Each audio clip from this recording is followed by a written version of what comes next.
Alright guys, what's going on? So I have a Glock 17 right here with a Surefire X300 UA and the wobble. Now, some of you guys know exactly what I'm talking about. Some of you guys don't even have the wobble, and I'll give you an example. I have a Glock 19 right here.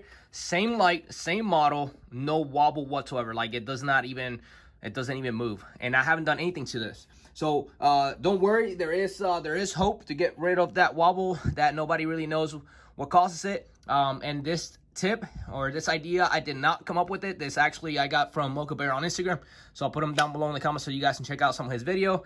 But all you need is obviously the light, so take the light off, and you need a small piece of Velcro, just like that. That's gonna go right here, and all you're doing is just filling the gap.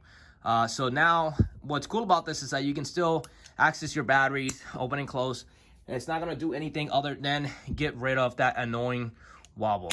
And there you have it. So you guys can see that, super sturdy. It's not, the wobble is completely gone. So again, I didn't come up with this. Mocha Bear did on Instagram. Make sure you guys check him out. I'll put his name down below in the comment.